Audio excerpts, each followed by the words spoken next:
Hello Korean fans, welcome to my channel. आज मैं explain करने जा रही हूँ माय सीक्रेट ब्राइड का पार्ट फर्स्ट। यहाँ पर हम अपने पहले एपिसोड में देखते हैं कि पूरी की पूरी पुलिस फोर्स कहीं पे छापा मारने के लिए जा रही होती है। वो सब लोग एक ड्रग ट्रैफिकिंग के केस में छापा मारने के लिए जा रहे होते हैं। सभी लोग बिल्कुल तैयार होकर जा रहे होते हैं। यहाँ पे हम फर्स्ट एपिसोड में अपने हीरो को देखते हैं जिसका नाम होता है रुत। वो जो है वो पूरे के पूरे जो थाना होता है, मतलब कि जो पुलिस स्टेशन होता है उसका डिप्यूटी होता है, डिप्यूटी इंस्पेक्टर होता है। दूसरी ओर हम देखते हैं अपने हीरोइन को, स्वाम को, जो कि वॉशरूम में बैठी होती है। उसकी मॉम उस पर चिल्ला रही होती है। वो एक स्लम एरिया में रहती है, वो सारे के सारे बहुत गरीब होते हैं।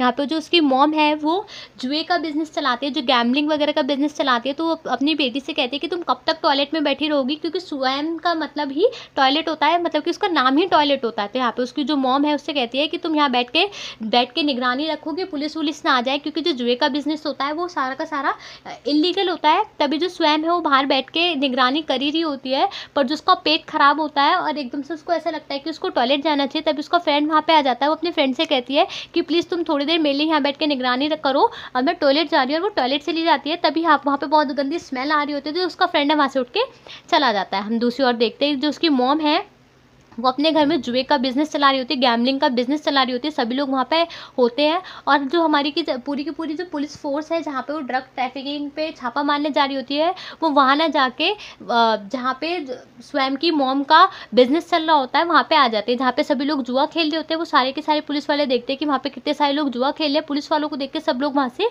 भागने लगते हैं। यहाँ पे जो उसकी मॉम है उनको पता भी नहीं होता कि पुलिस आ गया है। एकदम से सब चिल्लाने लगते हैं पुलिस पुलिस, और सभी लोग वहाँ से भागने लगते हैं। जो पुलिस है उन सब को रोकने की बहुत ज़्यादा कोशिश कर रही होती है। तभी हम देखते हैं कि जो स्वाम है जो वॉशरूम में बैठी होती है उसे एकदम से बहुत तेज आवाज़ सुनाई आने लगती है। वो समझ जाती है कि पुलिस ने छापा मार दिया है और अब उसकी मॉम उसे बिल्कुल भी छोड़ेगी नहीं। सभी लोग इधर उधर भागने लगते हैं। जितनी की भी पुलिस फोर्स होती है जो कि ड्रग ट्रैफिकिंग वाले लोगों को पकड़ने आई होती है उन लोगों को पकड़ने लगती है। यहाँ पे हम देखते हैं सभी लोग एक्टिंग करने लगते हैं। जो औरतें अंदर जुआ खेल रही होती है वो एक्टिंग करने लगती है जैसे कि उसने कुछ किया ही ना हो, और सब लोग इधर उधर भाग जाते हैं। दूसरी ओर हम देखते हैं जो स्वाम है वो भी वॉशरूम से निकल के कैप लगा के भागने लगते हैं। तभी जो हमारे डिप्यूटी है यानी रुत है वो अपने कार से निकलता है। वो देखता है कि कोई भाग रहा है, उसका पीछा करने लगता है। तभी जो हमारी स्वाम है वो एकदम से सीटी बजा देती है। उसके सारे के सारे जो स्लम एरिया के जितने भी फ्रेंड होते हैं वो थोड़े मतलब वो उस सिग्नल को सुन के समझ जाते हैं कि जो पुलिस है उसने वहाँ पे छापा मारा है। दूसरी ओर हम देखते हैं कि हमारी जितने भी पुलिस ऑफिसर्स होते हैं, जितने भी पुलिस वाले होते हैं, उन सभी लोगों को पकड़ने के लिए भाग रहे होते हैं। सबको अलग अलग जगह से पकड़ पकड़ के ला रहे होते हैं। वो जो औरतें होती हैं वो भी कुछ कम नहीं होती, बहुत कॉमेडी सीन होते हैं। कहीं ना कहीं छुप रही होती है। कुछ औरतें तो पानी में छुपने की कोशिश करती है, पर जो पुलिस वाले उन पर रहम नहीं दिखाते। कुछ औरतें तो इवनली अपने लड़की होने का भी फ़ायदा उठाती, कहती है कि प्लीज़ अपने कपड़े वगैरह उल्टे सीधे करने लगती है। पर जो पुलिस वालों पर उसको उनका कोई फ़र्क नहीं पड़ता, उनको पकड़ के ले जाता है। उनमें से एक औरत का नाम लैमिया ही होता है, जिसका जो हस्बैंड होता है वो खुद लेफ्टिनेंट होता है। और यहाँ पे वो कहता है कि चलो तुम चुपचाप गाड़ी में बैठ रही हो नहीं बैठ रही हो। तो यहाँ पे जो औरत है वो कहती है कि क्या फ़ायदा है मेरे पति का पुलिस होने का, उसको अपनी मतलब कि प्रेग्नेंट वाइफ पे भी मतलब कि इतनी दया नहीं आ रही है। तो यहाँ पे जो बंदा होता है जो वो लेफ्टिनेंट पुलिस होता है वो कहता है चुपचाप गाड़ी में चल रही हो नहीं चल रही हो, मैंने तुमसे कितनी बार मना किया है कि तुम्हें गैम्बलिंग वगैरह नहीं करनी है, तो फिर भी तुम यहाँ पे आ जाती हो। तो तभी जो वो लामिया नाम की औरत होती है वो कहती है ठीक है तुम अपनी बीवी बच्चे को तो लेके ही जा रहे हो, पर जो बंदी हमें जुआ खिलाती है उसको भी लेके जाओ। और वो स्वाम की मॉम को भी पकड़ के ले जाते हैं। तभी हम देखते हैं जो स्वाम भाग रही होती है एकदम से रुत उसे देख लेता है और उसे पकड़ने की कोशिश करता है। तो यहाँ पे जो हमारी स्वाम है बहुत कोशिश करती है भागने की, पर भाग नहीं पाती। तो फिर वो लास्ट तरीका अपनाती है और जो डिप्यूटी का हाथ होता है वो अपने चेस्ट पे रखवा देती है ज़बरदस्ती, और चिल्लाने लगती है कि बचाओ बचाओ, ये देखो ये जो पुलिस है ये मेरे साथ क्या बदतमीजी करने की कोशिश कर रहा है। और जो स्वाम के सारे फ्रेंड है वो आ जाते, कहते कि अच्छा तुम पुलिस हो अपने आप में तो तुम कुछ भी करोगे एक लड़की के साथ। तो यहाँ पे हमारा रुत है यानी डिप्यूटी है वो बहुत जल्दी भागने की कोशिश करता है, उन लोगों से भागने की कोशिश करता है, और बीच रास्ते में एक ट्रांसजेंडर उसके पीछे पड़ जाता है। फिर हम देखते हैं कि जो हमारी स्वाम है वो वहाँ एक साइड काम चल रहा होता है, वहाँ पे चुपचाप जाके एक्टिंग करने लगती है जैसे कि वो भी वहाँ पे एक वर्कर हो, वहाँ की एक लेबर हो। यहाँ पे जो डिप्यूटी है वो समझ जाता है कि जो स्वाम है उसको चकमा दे के भाग गया है। दूसरी ओर हम देखते हैं कि वहाँ पे जितने भी मतलब कि औरतें वगैरह होती हैं उनको गाड़ी में भरकर ले जाया जा रहा है पुलिस स्टेशन में। और यहाँ पे सारे के सारे पुलिस ऑफिसर जो है वो डिप्यूटी का मजाक बना रहे होते हैं कि बताओ पकड़ने तो ड्रग्स वाले लोगों को आए थे और पकड़ के जुआरी लोगों को लेके जा रहे हैं। यहाँ पे जो हमारा डिप्यूटी है रुत है उसको बहुत ज़्यादा गुस्सा आ रहा होता है अपने आप पे। और दूसरी ओर हम देखते हैं कि जो स्वाम है वो अपने मतलब जो ड्रेस है वो चेंज करती है, स्कूल ड्रेस पहन के जल्दी से भागने लगती है ताकि वो अपनी मॉम्स को और जितनी भी औरतें पुलिस स्टेशन में पुलिस उन्हें पकड़ के लेके गए उनको बचा के ला सके। तभी वो देखती है कि रास्ते में एक एक्सीडेंट हो जाता है और जो एक्सीडेंट हुआ होता है बंदे का, वो उसकी आत्मा को देख पाती है। यहाँ पे हमें पता चलता है कि जो हमारे स्वयं है वो मरे हुए लोगों की आत्मा को देख सकती है और साथ में कभी कभी वो कुछ लोगों का फ्यूचर भी देख सकती है, मतलब उसके पास ये पावर्स हैं। दूसरी ओर हम देखते हैं कि जो हमारा डिप्यूटी है रुत है, उसको जो बड़े ऑफिसर से वो डांटते हैं, वो कहते हैं कि आप इतने मतलब कि इनरिस्पॉन्सिबल कैसे हो सकते हैं और आप इतनी बड़ी पुलिस फोर्स सिर्फ और सिर्फ जुआरी लोगों को पकड़ने के लिए लेके गए थे। और सारे के सारे जो भी पुलिस वाले होते हैं वो मजाक बनाने लगते हैं। यहाँ पे जो हमारा रुत है उसको अपने आप पे बहुत ज़्यादा गुस्सा आ रहा होता है, क्योंकि उसके पास जो इन्फॉर्मेशन होती है वो पक्की होती है, फिर भी पता नहीं जो उसका केस होता है वो कैसे बिगड़ जाता है। तभी हम देखते हैं कि टीवी पे कुछ एक प्रोग्राम आ रहा होता है, टीवी पे उसके अंकल का प्रोग्राम आ रहा होता है। जो उसके अंकल होते हैं यानी चाचा होते हैं, वो बहुत बड़े पुलिस ऑफिसर होते हैं, रिटायर्ड पुलिस ऑफिसर होते हैं। यहाँ पे उनका प्रोग्राम आ रहा होता है जिसमें उसके अंकल से पूछा जाता है कि मैंने सुना है कि आपका जो भतीजा है वो भी पुलिस ऑफिसर है और उसकी जॉब आपकी वजह से लगी। इस चीज़ को देख के जो हमारा होता है बिल्कुल उसे बिल्कुल भी अच्छा नहीं लगता। दूसरी ओर हम देखते हैं जो हमारी स्वाम है वो अपनी मॉम और बाकी सारी औरतों को छुड़ाने के लिए आ जाती है, उनकी बेल कराने के लिए आ जाती है। उसे देखते ही जो हमारा रुत है वो कुछ समझ जाता है कि शायद वही लड़की है और वो उसकी तरफ देख रहा होता है। यहाँ पे जो हमारी स्वाम है काफ़ी डर जाती है, पर वो अपनी मॉम को सारी की सारी आंटियों को वहाँ से छुड़ा ही लेती है। तभी जो उसकी मॉम है वो कहती है कि तुम मेरे साथ घर चलोगे। तो यहाँ पे जो हमारी स्वयं है वो कहती है कि जिस घर में आप रहते हो ना उसको घर नहीं कहते। तो वो कहती है कि तुम समझती क्यों नहीं हो, वो हमारा घर है, वहाँ पे तुम चलो, तुम्हारे फादर भी तो यहाँ पे जो हमारी स्वयं है वो कहती है कि जिस इंसान को तुम फादर कहती हो मैं उसको अपना फादर मानती नहीं हूँ, और अपनी मॉम को वहाँ से जाने के लिए कह देती है। तो वो सब लोग वहाँ से चले जाते हैं। तभी हम देखते हैं वहाँ पे एक इंस्पेक्टर आता है अपनी गाड़ी पे, जिसका नाम होता है पैडेट। जो हमारी स्वयं उसके पास आती है और उसके पास वो खाना लेके आया होता है। उससे कहती है कि पैडेट तुम इतना सारा अकेले थोड़ी खा लोगे, आ जाओ साथ में बैठ के खाते हैं। तो यहाँ पे जो पैडेट है उसे कुछ भी नहीं कहता है। यहाँ पे जो हमारा डिप्यूटी रुत है उसको देख रहा होता है और समझ नहीं पा रहा होता है कि इंस्पेक्टर एक स्लम गर्ल्स के साथ क्यों बात कर रहा है। तो तभी वो डिप्यूटी जो है वो एक कांस्टेबल से पूछता है कि स्वयं कौन है। तो जो कांस्टेबल है वो बताता है कि स्वयं जो है यहाँ पे पास में एक लड़की रहती है और मतलब उनकी फैमिली का तो बस रोज़ का ही काम है, वो पुलिस स्टेशन आते ही रहते हैं। दूसरी ओर हम देखते हैं कि जो हमारी स्वयं है वो इंस्पेक्टर के साथ बैठी होती है। वो फिर इंस्पेक्टर से पूछती है कि जो नया डिप्यूटी आया है हैंडसम है ना। तो यहाँ पे जो हमारा इंस्पेक्टर कहता है अच्छा तुम्हें हैंडसम लगता है, वहाँ से चला जाता है। तभी हम देखते हैं कि जो हमारी स्वयं है वो कूड़ा फेंक रही होती है। तभी वहाँ पे जो हमारा डिप्यूटी है वो आ जाता है और कहता है कि मुझे पता है तुम ही वो लड़की हो। तो यहाँ पे जो हमारी स्वयं है वो कहती है कि अगर तुम्हें पता है कि मैं वो लड़की तो एविडेंस लाओ। तो यहाँ पे जो हमारा डिप्यूटी है वो कहता है कि एविडेंस ना बहुत छोटा था, मतलब उसके चेस्ट को कह रहा होता है। तो यहाँ पे वो कहती है अच्छा छोटा था, दोबारा हाथ लगा के देखो बहुत बड़ा था। और तो यहाँ पे जो हमारा डिप्यूटी वो समझ जाता है कि इस लड़की से मैं नहीं जीत सकता हूँ। तो तभी यहाँ पे जो हमारी स्वयं है उसे एकदम से डिप्यूटी का फिर से फ्यूचर दिखता है। उसको फ्यूचर मतलब वो कभी कभी फ्यूचर देख सकती है, तो उसे एकदम से डिप्यूटी का फ्यूचर दिखता है। और वो देखते हैं कि जो डिप्यूटी है वो मतलब कि रोड क्रॉस करते वक्त उसको किसी गाड़ी ने मार दिया। तो वो सोचते हैं कि वो डिप्यूटी को वार्न करें, पर उससे वो कुछ नहीं कहते। ये बात वो अपने फ्रेंड को बताते हैं। जो उसका फ्रेंड है वो कहता है कि तुम्हें ना डिप्यूटी को बताना चाहिए था कि उसका एक्सीडेंट होने वाला है। तो यहाँ पे जो हमारी स्वयं है वो कहती है कि मैं क्यों बताऊँ, वैसे भी वो पागल आदमी है। तो यहाँ पे एकदम से जो बार बार जो उसका फ्रेंड है वो कहता है कि नहीं तुम्हें बताना चाहिए, तुम्हारी वजह से किसी बंदे की जान बच जाए। तो हमारी स्वयं जब वहाँ से भाग जाती है। तभी हम देखते हैं कि जो डिप्यूटी है वो पैटेट को यानी इंस्पेक्टर को अंदर बुलाता है। उससे कहता है कि मैंने देखा कि तुम वो स्वयं नाम की लड़की के साथ खाना खा रहे थे और तुम्हें ऐसे श्रम वाले लोगों के साथ इतना फ्रेंडली नहीं होना चाहिए। तो तभी जो हमारा इंस्पेक्टर वो वैसे थोड़ा रूड सा रहता है। वो कहता है कि देखो मैं इस पुलिस स्टेशन है इसमें पूरे के पूरे 7 साल से हूँ और मुझे पता है कि किसके साथ कैसे रहना चाहिए। और इन लोगों के पास इतना पैसा नहीं है कि अपनी लाइफ एंजॉय कर सके। अगर हम इन्हें थोड़ा आराम दे सकें तो उसमें कोई मतलब बुराई नहीं है। और वो ऐसा कह के वहाँ से चला जाता है। यहाँ पे जो डिप्यूटी उसको अपने आप पे मतलब उसको गुस्सा आता है कि वो इंस्पेक्टर ने उसे उल्टा सीधा कह दिया। फिर हम देखते हैं जो हमारा इंस्पेक्टर बाहर आता है और बाहर की तरफ खड़ा होकर सोचता है, मतलब पास में सीन शिफ्ट हो जाता है। उसमें वो सोचता है कि जब उसकी यहाँ पे नई नई तबादला हुआ था, ट्रांसफ़र हुआ था, तो उसने स्वयं को पहली बार देखा था जहाँ पे उसके फादर उस पर कुछ चिल्ला रहे थे, उसके साथ मारपीट कर रहे थे, जिसमें उसकी मॉम उसकी बहन उसे बचाने की कोशिश कर रहे थे। पर स्वयं कह रही थी कि ऐसा बंदा मेरा फादर हो ही नहीं सकता, ये मेरे को हमेशा मारता रहता है। तभी वहाँ पे पैडेट आ गया था, उसने स्वयं को बचाने की कोशिश की थी। तो यहाँ पे जो उसका फादर तभी मानने को तैयार नहीं था और अपनी बेटी को बार बार पीटे जा रहा था और उससे कहा कि आज के बाद मेरे घर पे मत आ जाना। और जो स्वयं है वो वहाँ पे अकेली रह गई थी, उसकी मॉम, फादर और उसकी बहन वहाँ से चली गई थी। यहाँ पे जो हमारी स्वयं है वो पैरेट को थैंक यू बोलती है, और मतलब कि पैरेट को मतलब कि उन सब लोगों का वो दुख दर्द समझ सकता है कि वो लोग अच्छी ज़िंदगी नहीं जीते, इसलिए वो उनसे कुछ भी नहीं कहता है।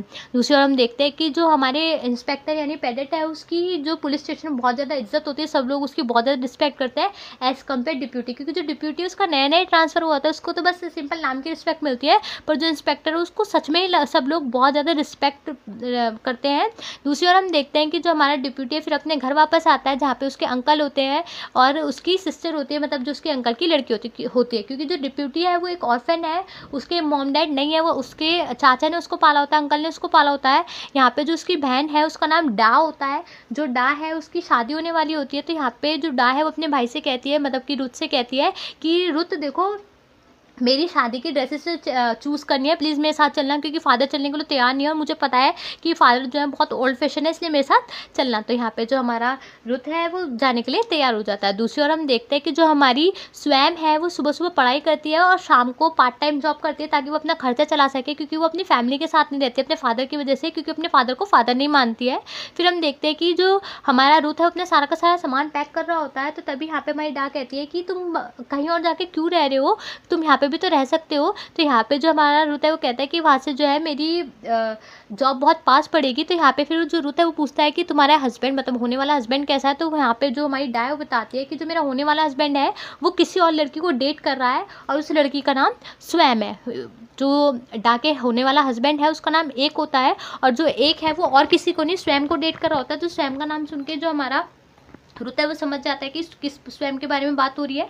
यहाँ पे हम देखते हैं जो एक है वो स्वयं से बार बार कह रहा होता है कि देखो मैं सच बोल रहा हूँ, मैं सच में जो डा नाम की लड़की है उससे अपने मन से शादी नहीं कर रहा, मेरे जो फैमिली वाले हैं मुझे प्रेशराइज कर रहे हैं, इसलिए मैं शादी कर रहा हूँ और मेरा कोई मन नहीं है उससे शादी करने का। यहाँ पे जो डा है वो रुत को बताती है कि उसने उस लड़की के लिए मतलब कि काफ़ी सारे लोग उसके पीछे लगा दिए ताकि जो एक है उससे ना मिल पाए। यहाँ पे जो हमारा एक है वो बार बार स्वयं से कह रहा होता है कि देखो मैं सच में उस लड़की से शादी नहीं करना चाहता, और तुम्हें भी पता है कि सिर्फ और सिर्फ मैं तुमसे प्यार करता हूँ। यहाँ पे जो हमारी डा है वो उससे कहती है कि क्या तुम मेरी हेल्प करोगी, क्या तुम उस लड़की पे नज़र रखोगे, वैसे भी वो लड़की वहीं पे रहती है जहाँ पे तुम्हारा नया घर है। तो यहाँ पे जो हमारा एक है फिर उससे कहता है कि प्लीज़ स्वाम मेरी बात तो सुनो। तो यहाँ पे जो हमारी स्वाम है वो कहती है कि तुम क्या चाहते हो, कि मैं तुम्हारी मिस्ट्रेस बन के रहूँ, रखेल बन के रहूँ, क्योंकि मुझे पता है कि मेरे जैसी एक स्लम लड़की, मेरे जैसी एक गरीब लड़की की कोई इज्जत नहीं होती, तो तुम चाहते हो कि मैं तुम्हारी रखेल या मिस्ट्रेस बन जाऊं। तो यहाँ पे जो हमारा एक है वो कहता है ऐसा कुछ भी नहीं है। दूसरी ओर हम देखते हैं कि जो डा है वो अपने भाई पे चिल्ला रही होती है कि कहती है कि क्या तुम चाहते हो कि जो तुम्हारी वाइफ है, मतलब जो तुम्हारी सिस्टर है, उसके हस्बैंड की कोई रखेल हो, उसकी कोई मिस्ट्रेस हो, और वो अपना सारा प्यार मुझे ना दे पाए, वादा करो कि तुम स्वाम नाम की लड़की से मेरे पति का पीछा छुड़वा दोगे।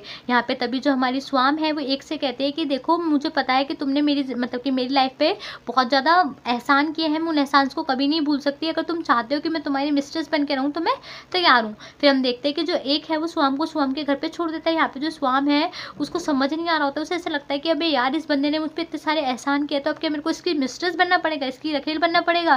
फिर हम नेक्स्ट डे हो जाती है। यहाँ पे हम नेक्स्ट डे हम स्वाम की बेस्ट फ्रेंड जाय से मिलते हैं, जिसका नाम जाय होता है। वो मतलब कि उसका एक फूड स्टॉल होता है, सारे के सारे जितने भी लोग होते हैं वो स्लम एरिया के, वो सारे के सारे लोग मोस्टली वहाँ पे आके खाना खाते हैं, और वो मतलब कि सब एक दूसरे के पड़ोसी होते हैं, बस स्लम एरिया में रहने की वजह से वो सब बहुत गंदा गंदा बोलते हैं, वो सब वहाँ पे आके खाना खाते हैं। तो यहाँ पे जो जाय है वो सबके लिए खाना बनाती है और सब कुछ ना कुछ बात ही करते रहते हैं। तो तब यहाँ पे जो स्वाम है वो भी उनके साथ खाना खा रही होती है, सब कुछ अजीब अजीब बात कर रहे होते हैं, और सारे के सारे लोग बात कर रहे होते हैं डिप्यूटी के बारे में। सारी की सारी औरतें कहती है कि जो डिप्यूटी रुत है, मतलब कि जो हमारे पुलिस स्टेशन है उसमें जो नए डिप्यूटी आए हैं वो कितने ज़्यादा हैंडसम है ना, कितने ज़्यादा खूबसूरत है। ये बात सुन के जो स्वयं है उसको बहुत ज़्यादा गुस्सा आता है, कहती है इतने भी कुछ ज़्यादा खूबसूरत नहीं है जितने ज़्यादा खूबसूरत तुम बता रही हो। तभी हम देखते हैं कि जो एक ओल्ड वुमेन है वो स्वाम की जो बहन है और जो उसके भांजा है उसको उल्टा सीधा कहती है, क्योंकि जो स्वाम की बहन है वो पियोइल, उसका एक बेटा होता है जो कि उसको रेप होने की वजह से हुआ होता है। जो स्वाम की भांजा होता है उसकी बहन को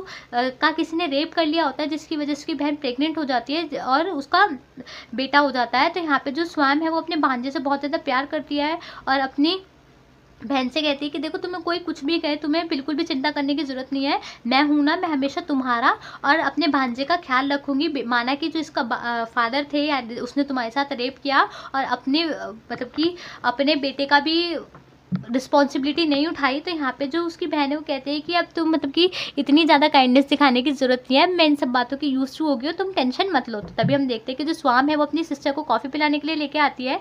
तो यहाँ पे जो स्वाम की सिस्टर है पियोल उससे कहती है कि तुम्हें पता है कि ये पुलिस स्टेशन में नया डिप्यूटी आया है। तो यहाँ पे जो हमारी स्वाम है वो कहती है कि अब तुम भी चुप हो जाओ, तुम भी फिर से शुरू मत हो जाओ। दूसरी ओर हम देखते हैं जो हमारे डिप्यूटी रुथ है वो अपने नए घर में शिफ्ट हो जाते हैं, और उसके उनके जो बचपन के जब उसके मॉम फादर जिंदा थे उसका अपने जो पर्सनल सर्वेंट हुआ करते थे वो भी उसके साथ आके रहने लगते हैं। दूसरी ओर हम देखते हैं कि जो हमारी स्वाम है फिर से उसी फूड स्टॉल पर आ जाती है जो उसकी बेस्ट फ्रेंड की फूड स्टॉल होती है, वहाँ पे आके खाना खाने लगते हैं। तभी से जो लेफ्टिनेंट की वाइफ लेमाई और वहाँ पे उसकी मॉम आ जाती है और स्वाम से कहने लगती है, स्वाम तुम शादी कब करोगी, और मैंने सुना है कि तुमने अब तक अपनी वर्जिनिटी भी नहीं खोई, मतलब कि अब तक तुम बिल्कुल कुंवारी हो। तो यहाँ पे जो स्वयं में गुस्सा करने लगती है कि क्या तुम मुझे ऐसी लड़की समझते हो, तुम बहुत ज़्यादा बनती हो अपने आप में, काफ़ी उल्टा सीधा कहने लगते हैं। तो तभी जो लेमाई एकदम से उठ जाती है, कहती है कि तुम मेरी मॉम के बारे में ऐसा कैसे कह सकती हो, और तुम्हें पता है मेरा पति लेफ्टिनेंट है पुलिस में। तो तभी वहाँ से वो दोनों चले जाते हैं। तो एक बंदा जो है साइड में एक कबाड़ी वाला टाइप हंस रहा होता है,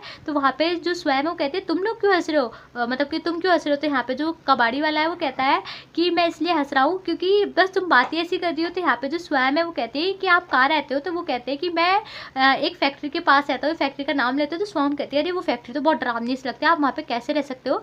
तो तभी वहाँ पे वो उस बंदे को बुलाती है, कहती है आ जाओ अंकल मेरे साथ खाना खाओ, मेरे साथ लंच करो। तो वो जो है वो बंदा वो पूछता है कि तुम्हारा नाम क्या है। तो यहाँ पे बताती है कि मेरा नाम स्वयं है। स्वयं मतलब स्वयं का मतलब टॉयलेट होता है, तो एकदम से उनका मूड खराब हो जाता है।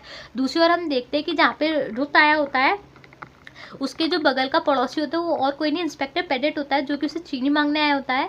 यहाँ पे वो पहली बार उसके सर्वेंट से मिलता है। तो जो रुत का सर्वेंट होता है उसका नाम तीरक होता है। तीरक का मतलब होता है डार्लिंग। यहाँ पे जो तीरक है वो आके रुत को बताता है कि पता है हमारे जो घर के बगल में भी एक मतलब कि पुलिस वाला ही रहता है, और तुम्हें पता है उसका नाम क्या है, पेडेट है, और मैंने रात में उसको खाने पे बुलाया है। वो कहता है कि खाना बनाने की जरूरत नहीं है क्योंकि पेडेट खाने पे नहीं आएगा। पर हम रात में देखते हैं कि जो हमारा पेडेट है वो खाने पे आता है और चुपचाप मस्त खाना खा रहा होता है। तो तभी जो हमारा रुत है वो कहता है कि मुझे लगा नहीं था कि तुम यहाँ पे खाने पे आओगे और मतलब खाना खाने के लिए आ जाओगे। तो यहाँ पे जो हमारा पेडेट है फिर से उसे ताना मारते हुए कहता है कि मेरे पास ना तुम्हारी तरह फालतू की दौलत नहीं है कि मैं खाना वेस्ट करूं, हमें बहुत कम सैलरी मिलती है जो कि बचानी पड़ती है, और तुम्हें नहीं खाना तो मत खाओ, मैं तो खाऊंगा। यहाँ पे जो हमारा रुत है उसको उसका वो आंसर अच्छा नहीं लगता है, वो चुपचाप अपने ऑफिस में आके बैठ जाता है। तो यहाँ पे जो तीरक है उसके पीछे पीछे आता है, कहता है कि तुमने कुछ खाना नहीं खाया, तुम्हें कुछ और खाना है तो चलो मैं वो बना के लाता हूँ। तो तभी जो हमारा रुत है वो कहता है कि मुझे कुछ भी नहीं खाना, वो घर से बाहर आ जाता है और वो अपनी साइकिल को चलाते हुए एक जगह पे जाने लगता है। तभी वो देखता है कि जो उसका बहनोई है होने वाला, उसके वाइफ का जो मतलब कि जो उसकी बहन का हस्बैंड है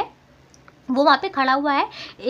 वो एक के पास आता है और कहता है कि तुम यहाँ पे क्या कर रहे हो। तो यहाँ पे जो हमारा एक है वो कहता है कि मैं ना यहाँ पे खाना खाने आया था क्योंकि यहाँ पे जो चावल है बहुत अच्छे बनते हैं, मैंने खा लिया और मैं वहाँ से जा रहा हूँ, और वो डर के वहाँ से भाग जाता है। तभी जो हम देखते हैं जो रुत है वो उस होटल में आके बैठ जाता है और वो देखता है कि एकदम से कि स्वयं जो है वहाँ पे बर्तन धो रही होती है। वो समझ जाता है कि उसकी बहन ने सही कहा था कि जो एक है वो किसी लड़की को डेट कर रहा है जिसका नाम स्वयं है। तो यहाँ पे वो समझ जाता है कि एक सच में स्वयं से ही मिलने आया था। और फिर वो जो है देखता है कि जो स्वयं है वो घर जा रही है, तो एकदम से स्वयं के पीछे पीछे आता है, कहता है कि तुम मुझे देख के डर कैसे गई। तो यहाँ पे जो स्वयं वो कहती है मैं तुम्हें देख के क्यों डरूंगी। तो यहाँ पे जो हमारा डिप्यूटी रुत है वो साफ साफ उससे कहता है कि मुझे पता है कि तुमसे एक मिलने के लिए आया था और तुम एक का इंतजार कर रही हो। तो यहाँ पे जो हमारी स्वयं वो कहती है कि तुम एक को कैसे जानते हो।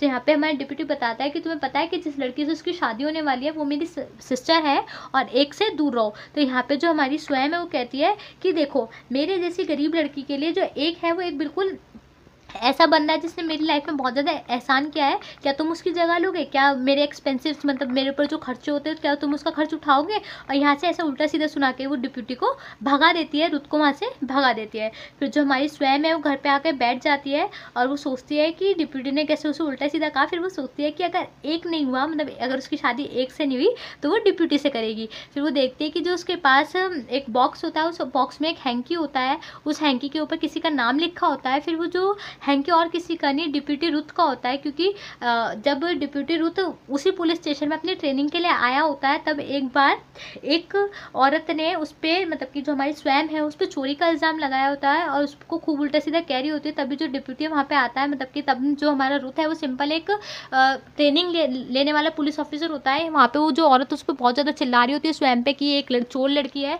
तो यहाँ पे जो रुत है उससे पूछता है कि तुम्हारे कपड़े कैसे फटे। तो यहाँ पे जो हमारी स्वयं है वो बताती है कि कपड़े इन आंटी ने खींचातानी में मेरे कपड़े फाड़ दिए। तो यहाँ पे जो हमारा रुथ है वो पर्स चेक करता है, कहता है कि क्या आप इस पर्स के बारे में बात कर रही है। तो यहाँ पे वो कहता है कि आपका जो पर्स है इसका धागा पहले से निकला हुआ, सिलाई पहले से निकली हुई है, मुझे नहीं लगता कि इसने आपके पर्स को ब्लेड से काटने की कोशिश की है और ये आपकी गलती थी, और वहाँ से उस आंटी को भगा देता है। फिर हम देखते हैं कि जो हमारी स्वाम है वो इनोसेंट प्रूव हो जाती है, और फिर जो स्वाम है वो पुलिस स्टेशन से जैसी बाहर आती है एकदम से बारिश होने लगती है, उसके कपड़े गीले होने लगते हैं। फिर कुछ लोग उसे देखने लगते हैं तो रुथ को बिल्कुल भी अच्छा नहीं लगता, और फिर वो स्वाम से कहता है कि जब तक बारिश हो रही है तुम अंदर आके बैठ जाओ। तो जो हमारी स्वाम है उससे कहती है कि मुझे अंदर नहीं आना, नहीं तो तुम मुझे जेल में डाल दोगे। तो जो हमारा रुथ है वो कहता है कि बिना गलती के किसी को भी जेल में नहीं डालते।